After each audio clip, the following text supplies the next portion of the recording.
지금도 추석 설 되면 언론에 제사상 차리는 법, 차례상 차리는 법을 설명하는 걸 듣게 됩니다. 그건 뭐냐면 아직까지 우리는 유교라고 하는 종교 국가라고 하는 얘기입니다. 우리가 모르고 있지만은 우리는 어느덧 우리 문화적 관습이 유교 종교 국가로 되어 있습니다. 근데 아까 노인 강의도 들었습니다마는 이 노인들 이렇게 많아지면서 육신은 튼튼하고 나이 많은 사람 많아지면 이건 큰 공해입니다. 육신만 튼튼하고 정신이 썩어 있으면, 정신이 썩지 않으려면 늘 되돌아보고 반성하면 됩니다. 그래서 이 유교 종교 국가가 어떤 나라였는지, 우리가 어떻게 살아왔는지를 반성하면 우리가 지금 나이에 관계없이 다 늙어가는데 냄새나지 않게 늙어갈 수 있을 것 같습니다. 흔히 유교니 불교니 도교니 이런 것은 종교가 아니다는 말씀 들으셨죠. 근데 이것은 뭐냐면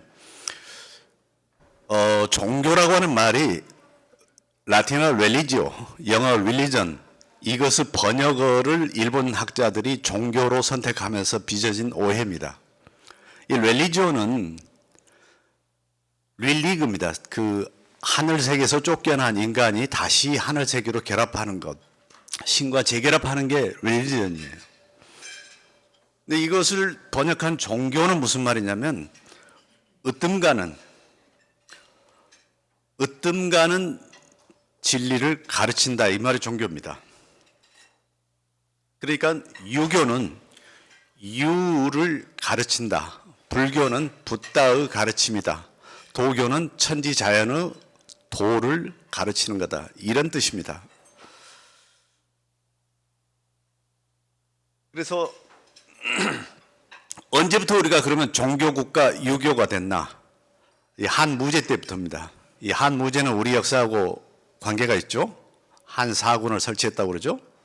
이제 이 사람이 서쪽으로 도낭부의 주천 장액 이쪽으로도 사군을 설치하고 동쪽으로도 낙랑 현도 임둔 진번 이 사군을 설치했다고 그러죠. 그러면서 판도를 만들면서 그 이전의, 물론 진시황이 통일은 먼저 했습니다마는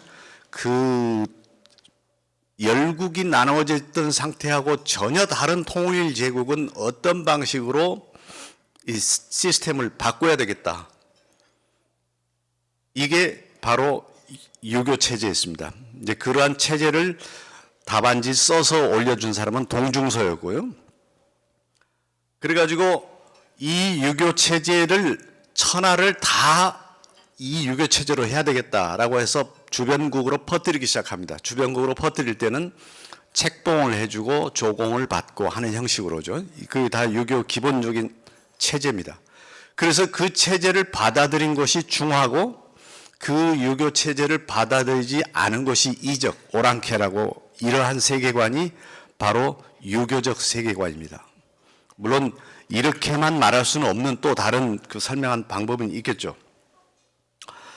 이러한 체제를 우리 한반도는 2000년 동안 받아들이게 됩니다.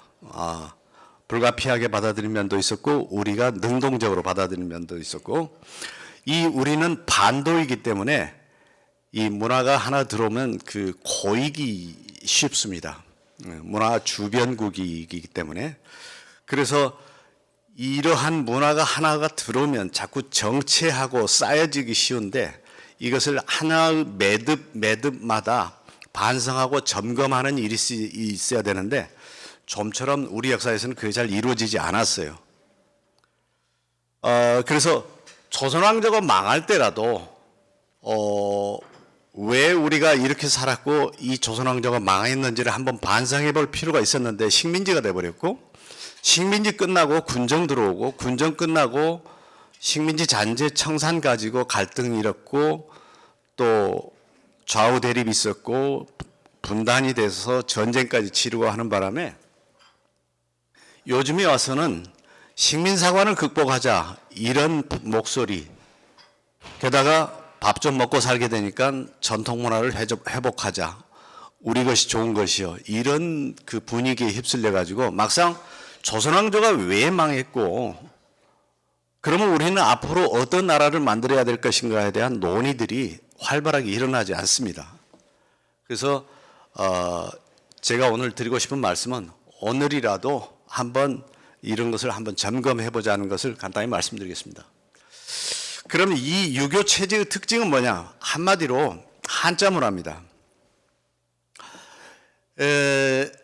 유교 체제라고 하는 것은 결국 유가 사상이라는 말로 바꿀 수 있고, 이것은 공자라고 하는 인물이 만들어내는 그 토대 위에서 형성된 것인데, 그 토대는 결국 한자라고 하는 것과 그 한자를 조합하는 그 한문 방식 위에서 형성된 문화입니다. 근데 이건요, 제가 한자 문화권이라고 이름 썼죠.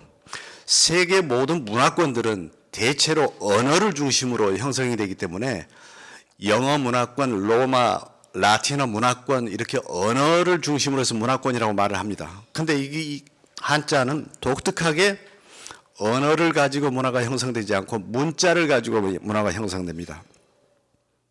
그 세계 유일하다 할 정도입니다. 이 한자 문화권의 패턴은 보통 우리가 문자라고 하는 것은 인간의 말소리를 시각기호로 바꾸거나 아니면 정보나 데이터를 생산하거나 저장하기 위해서 문자를 만들죠. 세계 모든 문자들이 다 그렇습니다. 근데 이 한자라고 하는 문자는 그게 아니에요. 사람들이 살아가는데 필요한 도구로 만든 문자가 아니라 권력자, 왕이 자기 자신의 권위와 권능을 표현하기 위해서 만든 시스템입니다.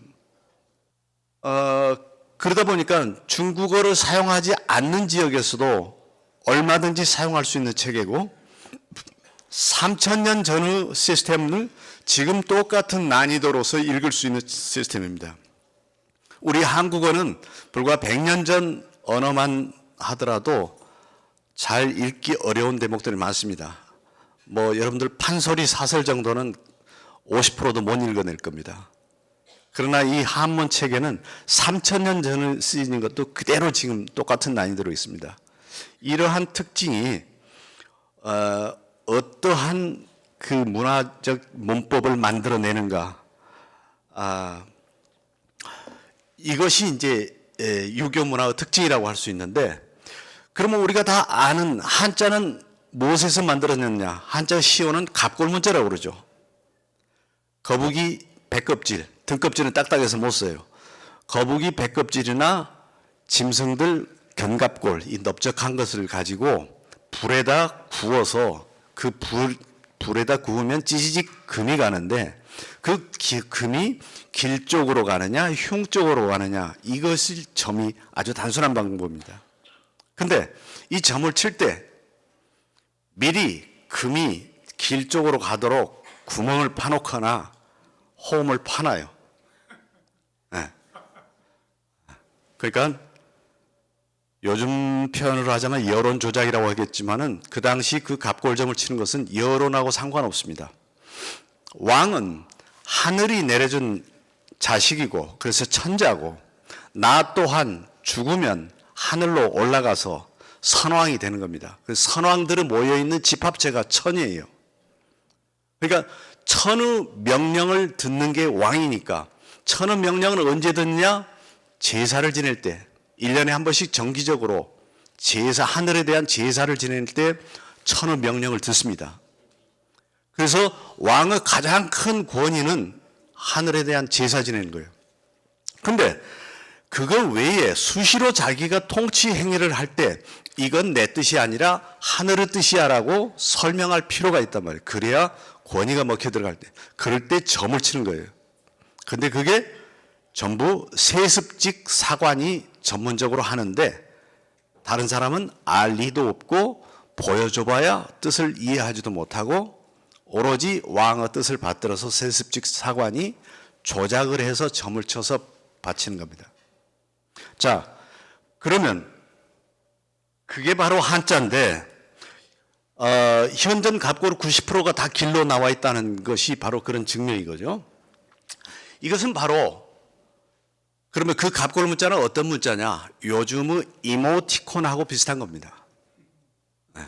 그러니까 뭐 우리가 학교 다닐 때 배울 때는 한자는 상형 문자다. 꼴을 모양을 본뜬 문자다 이랬는데 참만의 말씀. 상형 문자는 한자에서 20, 30개밖에 안 됩니다. 그리고 표음 문자하고 대칭해서 표의 문자라고 하는데 한자는 뜻을 표현한 문자도 아니에요. 뜻을 표현하는 게 아니라 왕의 권위를 표현하는 겁니다. 통치체계에서 나오는 겁니다. 이러한 설명을 이제 물리세계를 시각적으로 재현하는 체계도 아니고 언어적 맥락하고도, 그러니까 언어하고도 아무 관계 없습니다. 이 한자 문자라고 하는 것은. 그러니까 이모티콘을 나열하는 방식의 뜻이 분명하겠어요? 분명할 리가 없죠. 그리고 해석이 가변적입니다. 언제든지. 그러니까 아까 말씀드린 대로 정보 전달하고 데이터 저장 수단으로 사용된 것은 이 민중들이 사용하기 시작한 것은 한참 뒤이고 처음에는 아무 관계없는 국가의 통치 행위였을 뿐입니다. 그러니까 거기서 글쓰기가 시작되니까 중국의 글쓰기는 모든 글쓰기는 왕의 것입니다. 사적으로 개인 간에 글을 쓴다 하더라도 그것은 왕의 소유이기 때문에 왕의 권능에 해가 되면 죽음을 각오해야 됩니다. 그래서 중국 사회는 한문을 썼던 우리나라도 마찬가지로 필화가 그렇게 많습니다. 왕을 비판하기 위해서 일부러 문장을 썼다면 말할 것도 없지만은 전혀 그렇게 쓰지 않았는데도 그렇게 해석될 수만 있어도 목숨을 바쳐야 됐습니다.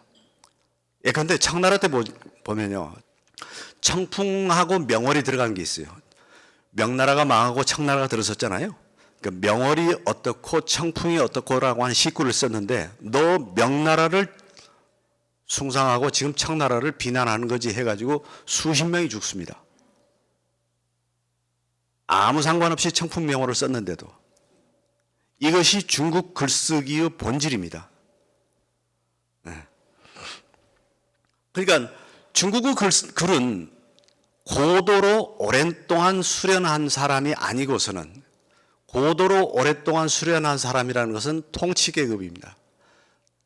그러니까 중국에서 문인이라고 하는 이름을 얻으려면 고도로 수련한 사람들에 의해서 수련받은 사람이 국가 권력의 검증을 통해서, 국가가 아니죠, 왕의 검증, 인증을 통해서 문인이라는 이름도 얻을 수 있습니다. 그게 뭡니까? 과거죠. 과거 시험에 합격해야 그게 문인이지 과거하고 상관없이 문인이 될 수가 없어요. 그래서 모든 글쓰기는, 글 쓰는 사람은 자가검열을 해야 됩니다. 요즘 같으면 사상검열을 스스로 하지 않으면 글을 쓸 수가 없었던 거죠. 그리고 읽을 때도 문면을 읽어내려가는 것이 아니라 문면 속에 숨어진 맥락을 읽어낼 수 있어야 그게 문장을 읽을 줄 아는 사람이지, 문면만 읽는 사람은 문장을 모르는 사람이 됩니다. 그렇다면 그게 뭐냐? 명과 실이 다르다는 얘기입니다. 중국의 글쓰기는 명과 실이 다르다는 얘기예요. 그래서 중국 친구들은, 우리는 그 고사성어로 명실상부 이런 말을 듣고 자라왔죠. 근데 그것은 명실상부는 명실상의를 강조하는 말입니다. 여기 오줌 싸면 안 돼. 소변 금지는 여기 항상 오줌 싼다는 얘기예요. 명과 실이 같으면 그게 짐승이지 사람이냐. 인간이라면 명과 실이 달라야지. 이게 중국의 문화적 문법입니다. 그런데도 이게 황해바다를 건너서 한반도로 넘어오면 명과 실이 같아야 되는 모양이구나. 순진하게도 2000년 동안 우리는 그렇게 열심히 중국 문화를, 그래서 1992년에 중국과 수교하게 되니까 100년 만에 중국 갈 일이 생기니까 모두 가서 우리 문화의 뿌리는 중국에 있으니까 하고 중국 가서 산동성 곡부에 가서 공자 묘당에 절하고 하는 노인들이 무척 많았죠. 이러한 한자 문화권의 문화적 특징은 오늘날 한국 문화에도 그대로 남아 있습니다. 그런데 중국인은 이것을 그것은 중국 특색이야. 사회주의 이념을 내세운 사회주의 국가를 건설했으면서도 전혀 세상에서 가장 악질적인 자본주의 국가를 운영하면서 이건 중국 특색 사회주의야 라고 말하는 게 중국입니다. 다른 말로 바꾸자면 자기 자신을 객관화시킬 줄 모르거나 객관화시키고자 하지 않습니다. 그러니까 중국 친구들하고 대화를 하다 보면 중국 언어가 그래요. 중국 친구들하고 대화하다 보면 상대방이 나를 뭔가 규정하러 드는구나 라는 느낌을 강하게 받을 겁니다. 중국말을 조금 이해할 줄 알면. 그러니까 어느 인간관계에서도 내가 저 친구하고 관계에 있어서 우위에 점해야 된다고 하는 압박감을 가지고 인간관계를 가져요. 우리 가정교육 받을 때 자녀들이 부모들한테 가장 듣는 말이 뭐죠? 너 밖에 나가면 어른한테 인사 잘해라. 사람 새끼야 그러면 안 된다. 이렇게 배우죠. 일본 친구들은 어떻게 배우죠? 가정교육을? 매왔고 밖에 나가서 패기 치면 절대 안 된다. 이건 일본 가정교육의 보편입니다. 중국 가정교육은 어떻게 했어요? 중국에서 가정교육은 자식들한테 너 나가서 속지 마라. 이겁니다. 어느 가정이나 똑같습니다. 이러한 문화적 문법을 알고 있어야 중국의 글쓰기, 말하기 이런 것을 알고 있어야 우리는 중국하고 바로 옆에 있기 때문에 필연적으로 중국과 관계를 맺을 수밖에 없는데 중국에 당하지 않게 됩니다. 그런데 청나라가 아편전쟁 1차, 2차 아편전쟁에서 지고 나면서 조선 지식인들도 다 알죠. 저거 중국은 무너지는 나라다. 이제는 서구다. 이제는 유럽이다. 라고 하면서부터 중국은 우리한테 관심이 멀어졌거든요. 일제시대 거쳤죠. 해방 이후에 1992년 수교할 때까지 100년도 넘게 중국하고 우리는 단절이 됐습니다. 이 문화적인 단절은 우리한테 아주 큰 문화사적인 대전환입니다. 그리고 오늘날 대한민국이 세계 10위권이니 뭐니 하고 자랑하고 이만한 국가 위상을 자랑하고 있는데 이러한 위상은 바로 중국과의 단절 위에 있습니다. 중국과 단절하지 않고 해방 이후에 곧바로 수교를 하고 중국과 혈맹 관계를 맺은 북조선과 우리 남한과 비교해 보면 이 한국이 우리가 중국과 단절한 그 문화사적인 대전환의 의미가 어떤 건지 드러날 겁니다. 자, 그러면 육아사상이라는 건 뭐냐? 결국 공자의 가르침인데 공자 이 양반은 어떤 사람이냐? 우리가 공자 그러면 중국 그 동양 철학 한다는 사람들 때문에 공자 하면 철학자, 인류의 대스승, 이렇게 표현하는데 공자는 결국 평생 정치하려고 했던 사람이에요. 정치 체제를 바꿔야만 된다. 이 세상은 어떻게 바꾸냐? 세습 지배층 대신 소양 닦은 사람들로 바꿔야만 한다. 뭘로 소양을 바꾸냐? 예와 악을 닦은 사람.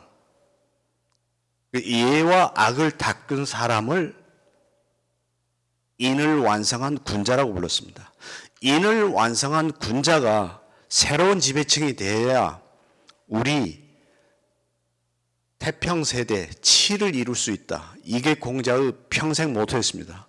그래서 공자가 가장 우리 문화사회에서 가장 큰 의미는 이것을 실천을 해요.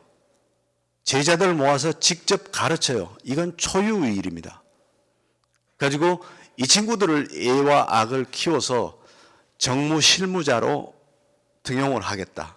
그러자면 자기는 어떻게 해야 되겠어요? 자기는 재상이 되는 겁니다. 공자는 재상이 되기 위해서 평생 애를 썼어요. 그래서 정치의 가장 현명한 모델은 군주가 직접 하는 게 아니다. 무의치다. 군주는 아무것도 하지 않고 가만히 있어도 저절로 다스려지게 하는 거. 왜? 유능한 재상을 등용하기만 하면 된다. 이러한 프로파간다를 계속 올렸습니다. 그래서 저 탕왕의 이윤이니 저 강태공이니 이런 사람들을 스토리를 계속 만들었어요. 그런 스토리를 만든 사람이 공자입니다. 정통 유자들은 이런 소리 하면 저를 그냥 가만두려고 하지 않을 겁니다만, 그래서 공자는 그렇게 재상이 되려고 노력을 했지만은 안 됐고, 결국 말년에 노년에 이제는 안 되겠다 싶어서 제자들을 가르쳐야 되겠다라고 해서 이제 교재를 만듭니다. 이제 문헌의 손대요. 그것이 손댄 문헌이 뭐냐면 국가적인 경서들, 시경, 서경, 뭐 이런 춘추 이런 것들을 손대서 그것을 교재로 만들어서 펴냅니다. 그리고 정치 체제를 왜 바꿔야 된다는 것, 그 선전을 새로운 매체, 그 당시에 발달한 매체들을 이용해서 선전을 하고 그 공자의 활동에 힘입어서 제자 백가들이 똑같이 그 공자를 모방해서 나옵니다. 공자 당신 방식으로는 안 돼라고 하는 사람들이 대표적으로 묵자, 이제 도가 이런 이들이고, 나중에 이제 온갖 가들이 나오죠. 이러한 공자의 그 평생 모토가 담긴 책은 유가 경서들이 아닙니다. 유교 경서들은 한 13가지나 됐는데, 시경, 서경, 역경, 예기, 춘추, 좌전, 공양전, 공량전, 주례, 의례, 논어, 맹자, 효경, 이하 이렇게 되는데, 그거 다 필요 없고 공자의 어록, 이 논어에 공자 사상이 집약되어 있다고 할까? 아니면 집약은 안 돼 있고 우리가 캐낼 수는 있습니다. 그래서 보통 지금 시중에 그 논어 책 나오는 것들은 한국어로 된 것만 해도 한 거의 100여 권 될 겁니다만, 대부분 유교를 존숭하거나 아니면 중국의 철학자들의 영향을 받아가지고 공자를 이 시대의 최고 어떤 인류 스승으로 묘사하는 그런 책으로 하거나, 아니면 현대인이 알아야 될 교양서로 하거나, 아니면 상업적인 편집을 하거나 이런 책들이 대부분인데, 하여튼 철학서나 교양서로 손색이 없다고도 할 수 있겠습니다. 네. 자, 제가 드리고자 하는 말씀은 이 정도로만 말씀드리고, 우리 김태균 선생님 리드 해가지고 이제 혹시 여러분들 가운데서 이것을 바탕으로 궁금하신 점이 있으시면 여쭈주시면 제가 성실하게 대답하겠습니다. 교수님께 제가 여쭙고 싶은 게, 이제 제가 교수님 논어역평을 이제 읽으면서 아까 말씀하신 것처럼 우리가 정통 유교 공자님의 삶을 사마천 같은 경우에는 큰 산 같이 인류의 숭고한 스승으로 이렇게 표현도 하고 그랬는데, 그런 개념에서 보면 대단히 좀 비판적인 시각이 많거든요. 그래서 개인적으로 깜짝 놀랐습니다. 이게 이렇게 보는 수도 있구나라고 생각을 했고, 그래서 제가 첫 번째 드리고 싶은 질문은 교수님 어떻게 논어역평이라는 그런 책을 집필하게 되셨는지, 언제부터 공자라는 분, 또 유교 문화에 대해서 우리가 전통적으로 알고 있던 부모님처럼 따라야 되는 게 아니고 어떤 면에서는 비판적인 시각으로 봐야 되고 좀 다른 전통에 육아하는 분들하고 다르게 보시게 된 계기라든가 그런 걸 좀 말씀을 해주셨으면 합니다. 예, 제가 그 성장기 때 배우면서 어떤 원전을 가장 정확하게 보는 방법은 그 원전을 좀 비판적으로 보는 방법이다. 이게 그 몸에 뱄습니다. 그래서 좀 시대하고도 좀 거슬러서 살았고, 그러다 보니까 사실 처음에 하고 싶었던 것은 이제 서구 문화에 대한 비판이었는데, 서구 문화의 비판을 하려면 서구 문화 공부를 해야 되는데 공부가 부족하고 그 시대에는 공부하기가 여의치 않았어요. 뭐 하나 어휘 하나 찾으려면 중앙도서관 가서 며칠 찾아도 찾기 어렵고 뭐 그런데 요즘이야 뭐 앉아서 얼마든지 세계 모든 도서관을 다 들락거릴 수 있으니까 문제가 안 되는데, 그래서 일단은 우리가 살아온 그 중국 옆에서 살아온 중국의 영향에 대해서 한번 비판적으로 봐야 될 필요가 있다. 아까 말씀드린 조선왕조가 왜 망했는가, 여기서부터 한번 그 생각을 해서 그 유교 비판을 생각을 했고, 유교 비판을 하자면 논어를 읽어야 되겠고, 그런데 시중에 나와 있는 논어들은 전부 주시집주, 주자집주, 뭐 그리고 조선왕조에서 나오는 것은 뭐 박세당 같은 사람의 그 주석서는 굉장히 그 독특하고 의미가 있는데, 뭐 율곡도 손을 댔고 퇴계도 손을 댔고 송시열도 손을 댔고 조금씩 했거든요. 근데 거기는 전부 주자를 높이는 그 해석이고, 요즘에 나와 있는 주석서들도 전부 공자를 높이는 이런 그 해석이기 때문에 마음에 안 들었어요. 그래서 그걸 공부를 하는 게 뭐 근 30년 됩니다. 그리고 가장 큰 난관은 한국어예요. 논어를 한국어로 3,000년 전에 그 2,000년, 500년 전에 춘추 시대의 그 문자를 이 시대의 한국어로 바꾸는 데는 그 시대를 알아야 되는 것도 중요하지만은 한국어라고 하는 게 사실상 역사가 지금 100년도 안 됩니다. 한글로 학문을 하기 시작한 지가요. 그래가지고 이 한국어가 세련도가 너무 떨어져서 특히 그리고 19세기 이후로 조선 사대부들이 한국어를 전부 중국어로 바꿔야 되겠다라고 하는 그런 분위기여가지고 우리 고유어 체계가 다 없어지고 한자어 체계로 바꿔지는 바람에 한국어로 무슨 학문을 하고 우리 그 표현하려면 용어부터가 굉장한 난관입니다. 그러니까 그 귀찮으니까 할 수 없이 옛날에는 한자로 쓰다가 외정시대 때는 일본어 쓰다가 요즘은 전부 영어로 써버리고 그러는데, 그러면 독자적인 학문을 할 수가 없어요. 그래서 영어 사전부터 이제 제가 스스로 만들고 그것을 우리말로 바꿔 나가는 작업 하다 보니까 아직도 계속 하고 있습니다. 네. 저희가 이제까지 알았던 공자나 유교에 대해서 했던 거와 선생님 책을 읽으면서 이게 이렇게 볼 수도 있는 건가, 이게 과연 다른 그 전통적인 사관으로 공부한 분들의 반응은 어땠는지 이게 굉장히 궁금했습니다. 그게 뭐냐면요, 그게 교조화되어 있기 때문에요. 도구마가 되어 있기 때문에. 공자 그러면, 주자 그러면 무조건 도구마가 되어 있어요. 그래서 공자가 말을 했다고 하면 성인이라고 이렇게 되기 때문인데, 춘추 시대에 살아서 그 시대에 아까 말씀드린 대로 그 시대의 정치를 한번 바꿔보려고 했던 사람이고, 공자가 지금까지 영향을 미칠 수 있었던 배경은 텍스트를 만들었다는 거, 텍스트를 손댔다는 거하고 제자들을 키웠다는 거. 그 초유의 일입니다. 그 두 가지 일이. 그 이전엔 했던 사람이 있었는지 모르지만은 하여튼 전해지진 않아요. 그러니까 그 시대의 언어를 재현해 보겠다라고 하는 것으로 제가 생각한 거지, 도구마로 절대 받아들이면 안 됩니다. 그 유교건 뭐, 그래서 제가 제일 싫어하는 게 종교 권력이고 우리말로 듣다라고 하는 말은 복종하다는 말입니다. 너 내 말 들어 그러면 너 나한테 복종해 이 말입니다. 듣지 마세요. 남 말 듣지 마세요. 들으면 안 됩니다.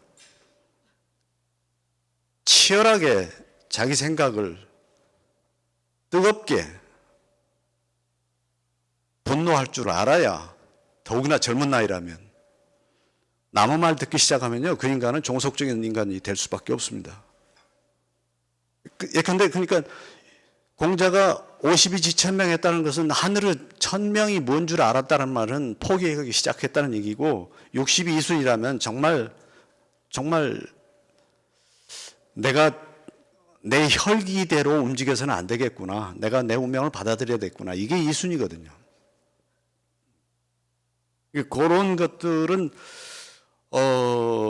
유교를 3000년 가까이 2000 수백 년 동안 이렇게 전승해오던 그런 문화권 분위기에서는 그렇게 해석하면 큰일 나죠. 선생님 이제 두 가지 질문을 더 드리고 싶은데요. 하나는 예, 뭐 좋습니다.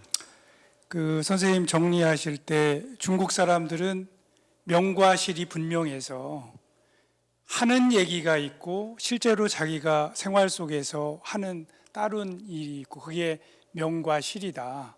근데 그게 황해를 건너가지고 우리나라에 와서는 중국에서도 본래 하지 못하는 그런 이론적인 얘기를 해서 그걸로 잘 알지 못하는 글도 모르는 사람들한테 제사 쓰게 하고 이렇게 해서 우리 한반도의 문화가 왜곡돼 왔다. 중국에서도 하지 않는 이제 그런 말씀을 하신 기억이 있는데 또 한편으로는 그랬기 때문에 오늘날 중국 가보면 중국 사람들 엉망이거든요. 사람들 만나서 보면. 근데 우리나라에 제가 다른 나라도 많이 다녀보면 우리나라 뭐 헬조선 이렇게 하지만 사실은 우리나라처럼 이렇게 멋진 사람들과 문화도 없는 것 같거든요. 사실은 그게 명일지 몰라도 이 조그만 나라에서 그것이 우리가 가야 될 길이라고 똘똘 뭉쳐서 왕부터 신하까지 그런 사람들이 모여서 한 곳으로 열심히 해온 500년 아니면 수천 년의 역사가 우리 문화에 긍정적인 역할을 한 건 없는 건지 이제 아울러서 그러면 논어와 공자의 삶과 가르침에서 오늘날 우리는 뭐를 받아야 어떤 배움을 받아야 될지를 좀 여쭙고 싶습니다. 마지막 질문은 제가 감당할 질문이 아니고요. 그래서 저 같은 사람이 답할 수 있는 내용이 아니고 앞에 질문은 확실히 조선왕조 500년만 놓고 보면 그야말로 주자성리학적인 이상 사회를 만들자라고 하는 게 조선왕조를 통틀어서 사대부들의 그 모토였거든요. 정치적인 모토였는데 그 모토가 아무리 좋은 모토라도 그렇게 교조가 되면 썩을 수밖에 없습니다. 그 세계 율곡이라고 하는 훌륭한 유학자들이 나왔다. 그 뒤로 우암이라고 하는 훌륭한 유학자가 나왔다. 근데 우암은 사실상 뭐 산중 재상으로서 왕권을 능가할 권력을 누리고 뭐 이랬던 사람이지만은 본인으로서는 주자학적 세계관으로 이 조선을 다 평정했다라고 느꼈겠지만은 그게 교조가 되면서 폐단은 그 이후로 어떻게 일어났습니까? 최근 들어서 조선 왕조가 500년 넘게 유지된 이런 왕조가 어디가 있냐 세계사적으로 이렇게 고려도 그랬고 신라는 뭐 더 그랬고 뭐 그러면서 왕조 역사가 긴 것을 자랑하는 그런 역사관을 강연하고 다니는 사람들이 있는데 저는 그건 망발이라고 봐요.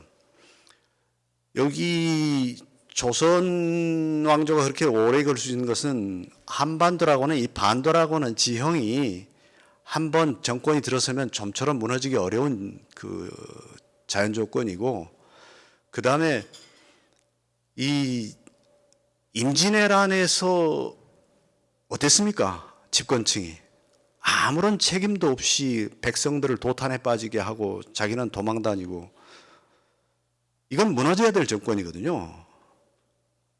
그런데도 계속 집권하고 병자호란 때도 그렇게 인민들이 다 도륙이 되는데도 버젓이 집권층은 그대로 나와 있고 그러면서 자기 동마를 계속 쥐고 그 결과가 어땠습니까? 뭐 세도 정치, 마지막에 우리가 국사에서 배웠던 삼정의 문란, 그리고 마지막에는 어땠습니까? 나라를 갖다 팔아먹었지 않습니까? 물론 그런 것만 있는 것은 아니었다 하더라도 하지만은 지금 우리 김 위원장께서 설명하신 대로 이 나라가 식민지가 되고 그 뒤로 전쟁까지 치르고 세계에서 가장 가난한 나라로 전락을 했으면서도 다시 이렇게 비교적 안정되고 괜찮은 나라로 세울 수 있었던 것은 사람 새끼가 이래서야 되느냐라고 하는 데 대한 기본적인 소양들이 우리한테 있었기 때문이라고 봅니다. 근데 그것은 바로 성리학적 이상사회를 꿈꾸려고 했던 우리 선조들의 난 그건 공이라고 봐요. 그것을 부정하지는 않지만은 그것을 도그마로 해가지고 다른 사상들을 일체 일어나지 못하게, 책 보지도 못하게, 심지어 말하면 죽이고 이런 사회의 폐단이 크다는 얘기죠. 이제 마지막 질문 드리겠습니다. 이제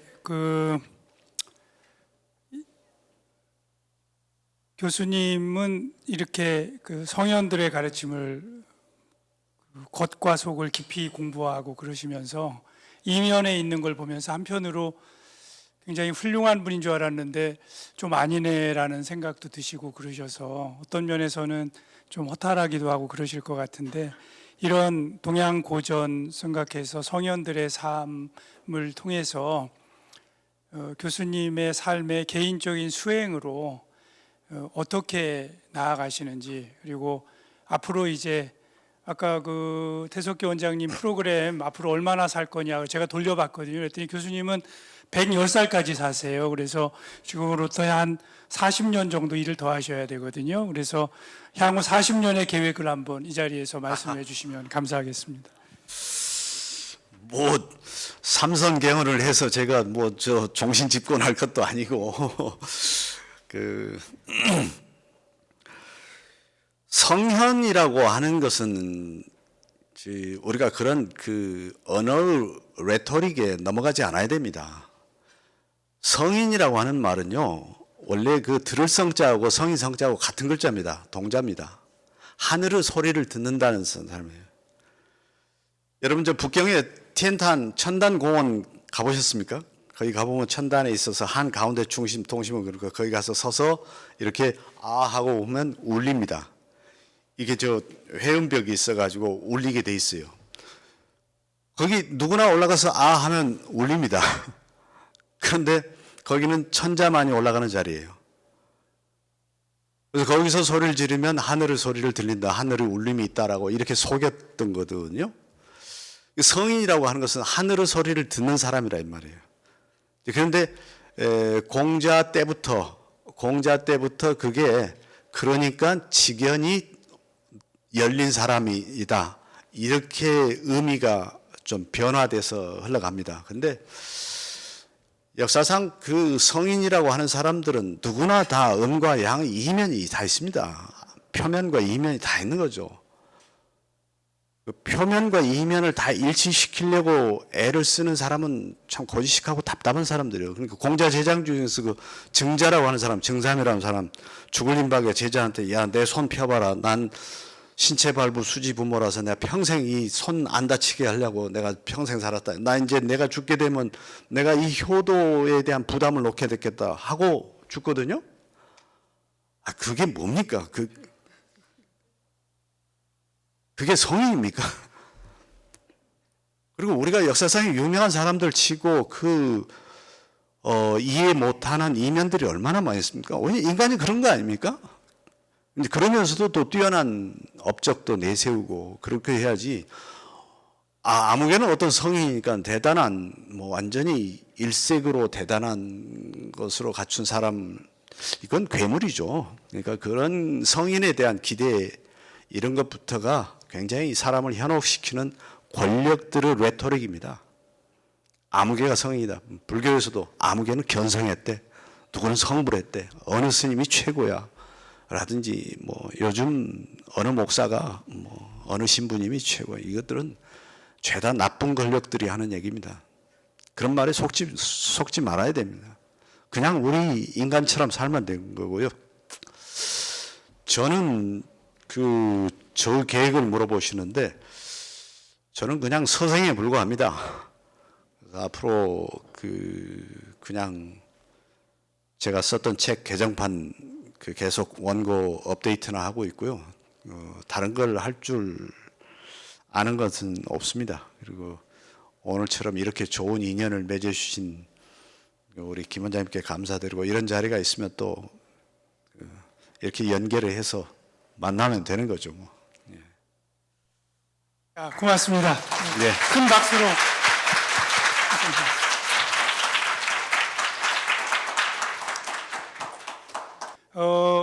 마치기 전에 그래도 꼭 감사하다는 인사는 드려야 될 분들이 있지요. 이 자리에서 오늘 우리의 마음과 뇌를 풍요롭게 해주신 연자 선생님들께 한번 일어나 주시겠어요? 여기 계신 분들 몇 분, 우리 큰 박수로. 고맙습니다. 그리고 그 좌장 및 내빈 선생님들께 박수 한번 다시 드리겠습니다. 그리고 이 자리 마련하는데 그 많은 협력 업체에서 도움을 줬습니다. 인공관절 회사 스미스앤네피유, 진모, 또 코렌텍, 또 우리 바우약국, 선운, 또 MK, LG화학, 여러분들 부스 MK, 메리시팜 이렇게 해서 많은 회사들한테서 저희가 도움을 받았습니다. 그분들에게 감사하는 여기 대표님들 나와 계십니다. 그리고 내빈 여러분들 초청해 주셔서 긴 시간 우리 멋진 건배사도 해주신 김종혁 교수님 포함해서 여러분들께 감사의 말씀 좀 박수 좀 보내드리면 되겠습니다. 그리고 이 행사를 하도록 병원에서 준비해 준 우리 그 A센터 그리고 라트나 지원 팀들에게 감사의 말씀 박수 한번 주시면 사실은 지금 끝날 시간이 다 됐는데 저 호텔 직원분들 이렇게 멋진 공간과 오늘 저녁도 굉장히 맛있었죠? 호텔 직원분들에게 박수 한번 내년에도 혹시 하게 되면 잘 좀 해주시면 고맙겠습니다. 그리고 무엇보다도 참석해 주신 우리 병원 직원 모든 분들께 감사의 말씀 드리겠습니다. 조용히 들어가십시오. 고맙습니다.